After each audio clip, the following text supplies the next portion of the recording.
With this video, I want to clear up some confusion. If you're just getting started with kettlebells, I'm sure you've seen a lot of content on TikTok, Instagram, and YouTube. Some kettlebell content, exercises, and workouts look cool, but maybe something's telling you that this is maybe not quite right for me yet. Then there's other exercises that don't look as cool, but we consider them as fundamentals, exercises that you need to do right now in order to move forward and get some great results with your kettlebell. So in this video, I want to pitch these exercises against each other.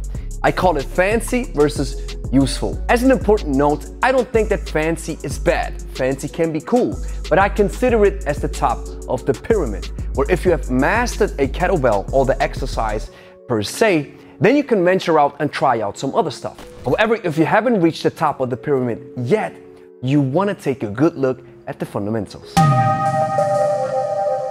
Grüezi miteinander, Gregory von Lebe here. Before we get started, I have a gift for you.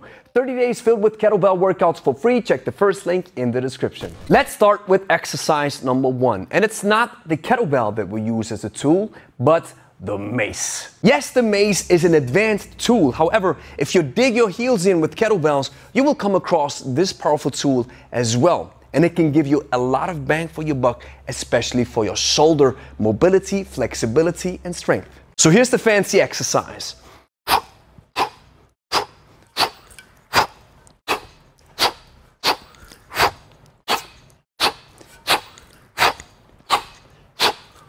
This fancy exercise is a figure 8, requires a lot of skill, and of course it looks cool. Here comes the useful exercise with the mace that I want to recommend you do first when you jump into this powerful tool that can give you so much bang for your buck.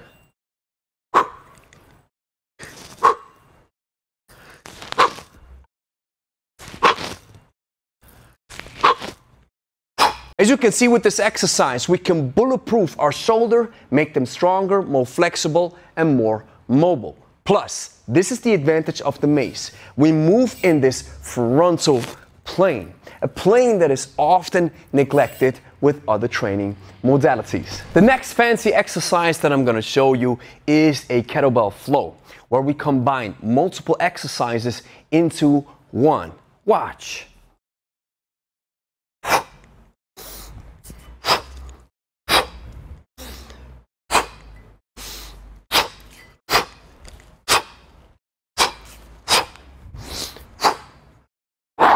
Now, there's nothing wrong with mixing and matching different exercises into one. However, you have to understand how to do the row, the clean, the snatch, the swing, the 360, or the circular clean. And these are exercises that stand on their own. There is a particular flow, however, that I want you to do if you're just getting started with kettlebells, maybe with the help of a coach. But this is the most popular, most well-known, and the most beneficial kettlebell flow. It's called the Turkish Get Up. Now, yes, the Turkish Get Up is also a combo of different exercises. That's why I call it a flow. But we have one particular goal with this flow. We want to build straight arm strength, and we want to be able to lay down on our backs with weights overhead, and then we want to stand back up from our backs onto our feet with weights overhead. And I consider this a practical and functional movement. The next fancy exercise is called juggling. And yes, this looks really cool, looks really awesome.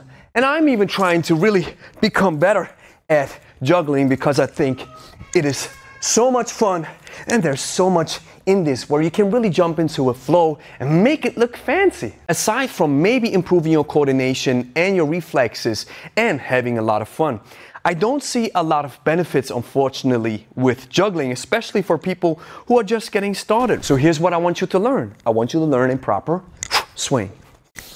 Because if you start juggling, you have to understand how to swing kettlebells. And doesn't matter if it's a hand-to-hand, single hand, double hand hard style, or the Russian pendulum. The idea is you want to master the swing because it's one of the most important fundamentals in kettlebell training. The next fancy exercise maybe looks cool and can also break some boredom that you're experiencing with kettlebells. However, there's really not a lot of benefit that I see. It's this break dancing around the kettlebell and then doing some rows, deadlifts, or whatever have you. To me, this type of exercise flow, or whatever you want to call it, seems to merge animal flows with calisthenics and kettlebells. And this is what it may look like.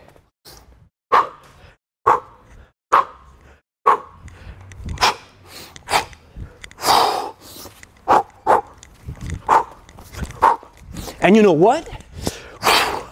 This gets me into my b-boy days.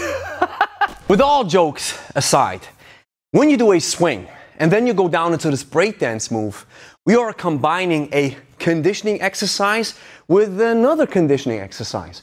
So that's the reason why I don't see a lot of benefit or a lot of value behind it. So what I want you to rather learn first is maybe a snatch, because this is one of the greatest conditioning exercises that you can do. With this last example, I have to admit though that I have a basic understanding of calisthenics and not a lot of knowledge and experience when it comes to animal flows. So maybe there's one point that I'm missing when you combine these breakdance moves with a snatch, for example. If I do miss it, please let me know down in the comments. So here's the next step that you have to do. Like the video, consider subscribing, share it with a friend, and if you made it this far, consider joining the Lebe Stark membership and become a member of the House of Stark. Exclusive workouts, exclusive content, exclusive live group classes via Zoom, where I'll get to know you on a personal level, which is so awesome. Everything's included in the membership. So what are you waiting for? Sign up